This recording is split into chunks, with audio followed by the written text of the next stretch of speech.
আমি মনে করি না যে এমনি পাশ হয়ে যাবো, কিন্তু মনিয়াপা যাদের কথা বলেছে সেটা তো ভিন্ন ক্যাটাগরির। কারা তারা? কোন ক্যাটাগরির প্রার্থী? তাদের কাছে যথেষ্ট পরিমাণ অস্ত্র আছে, তাদের কাছে যথেষ্ট পরিমাণ অর্থ আছে, এবং তাদের কাছে যথেষ্ট পরিমাণ মব করার উপকরণ রয়েছে। কারা তারা? আমরা তো এটা দেখতে পাচ্ছি। জামাত, এনসিপি জোটের লোকজন বা এখানে বিভিন্ন টকশোতে এসেও যেই ল্যাঙ্গুয়েজে কথা বলে। আমি ওনারটা কেড়ে নিয়ে বলছি।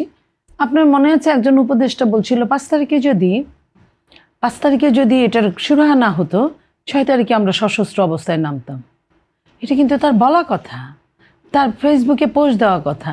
তাহলে আপনার যদি বলা কথা হয়ে থাকে, এটা একটা দিক গেল। কোনো কোনো দল সম্পর্কে ধারণা করা হয় যে সরকারের ভোল্টেজ যত না আছে স্পেসিফিক, আপনিও জানেন, আমিও জানি, মানবেন্দ্রও জানে, দর্শকরা আরো বেশি জানে। একমাত্র স্মার্ট সিটি বসুন্ধরা, আধুনিকতায় এক ধাপ এগিয়ে। স্পেসিফিক বলার মতো কোনো অবস্থা না। এটা যে কেউ, আমি হিসাব করলেই বুঝবে, যারা এই ত্রাসগুলো একটা সময় সৃষ্টি করতে গেল। 2টা 3 নাম্বার, আপনি যাদেরকে তাড়িয়েছেন, আমি যাদেরকে তাড়িয়েছি, তারা যে নেপথ্যে আছে, ঢাকার চারপাশে উৎপেতে বসে আছে, এবং সময় সুযোগ মতো, যেটা হাদিকে সামনে আনি, শহীদ হাদির এই জায়গাটায় যে গুলি করেছে দেখানো হচ্ছে, যেটা সে তো আপনার একটা সময় আপনার ফ্যাসিস্টের দল করেছে, আবার কেউ তাকে বের করেছে। এই যে জিনিসগুলো, তার মানে কি, আপনার যে কোনো ষড়যন্ত্র করার জন্য একটা গুলি কিন্তু যথেষ্ট। ধরেন একটা সেন্টার কয়টা? সেন্টার তো খুব বেশি না, 2 লক্ষের মতো। যদি গোলাবারুদ যদি এরকম থাকে, একটা সেন্টারে একটা গান যথেষ্ট। আপনার কয়টা কারো না মারলেও যথেষ্ট, ফাঁকা কয়টা গুলি করলে সারাদিন আর ভোটার আসবে না। তাহলে এরকম হতে পারে, আমরা হতে পারার থেকে ধারণা করছি, আমরা প্রতিদিন মবের শিকার হয়ে এটা ধারণা করছি, এবং এই ধারণাই হয়তোবা সত্যি হোক, আমরা চাই না, হয়তোবা সত্যি হয়েও যেতে পারে। মানবেন্দ্র দেব, প্রশাসন ও আইন শৃঙ্খলা বাহিনী নির্বাচনে নিরাপত্তা দিতে কতটা প্রস্তুত?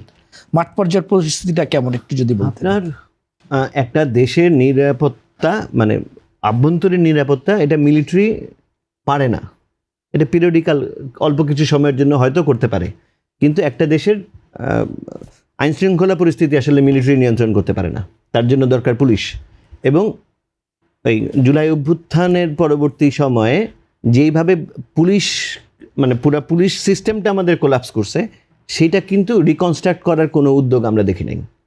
তো সুতরাং সেই জায়গায়, মানে সেটা তো একটা বড় লুফলসের যে জায়গা, যে একটা নির্বাচন কন্ডাক্ট করার ক্ষেত্রে, এবং স্ট্রাইকিং ফোর্স হিসেবে থাকবে মিলিটারি।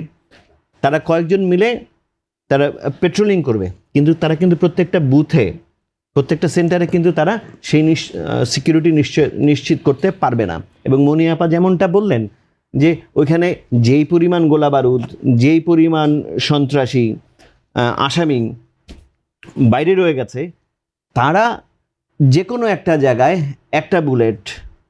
একটা বুলেটই যথেষ্ট ওই জায়গাটার মধ্যে একটা ধ্বংসযজ্ঞ শুরু করবার জন্য, পুরা নির্বাচনী আয়োজনটাকে ধ্বংস করবার জন্য।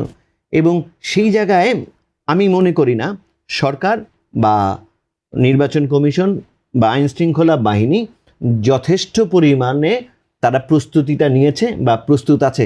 তাহলে তো একজন প্রার্থী মারা যেতে পারে না। আমি ওই প্রার্থীর সাথে মতাদর্শিকভাবে আমার বিরোধ থাকতে পারে, কিন্তু মানে ওই প্রার্থী ওইভাবে হত্যা হবে, ওই হত্যার কারণে পুরা নির্বাচন, পুরা গণতন্ত্র হুমকির মধ্যে পড়তে পারত, বা সেই সম্ভাবনাই দেখা গিয়েছিল। কিন্তু এবং সেটা যে আবার পুনঃ ঘটবে না, সেটাও তো আমরা বলতে পারছি না। তো সুতরাং সেই জায়গায় কোনো ধরনের নেসেসারি ইনিশিয়েটিভ সরকার নিয়েছে, মানে সেটা আমাদের কাছে দৃশ্যমান হচ্ছে না।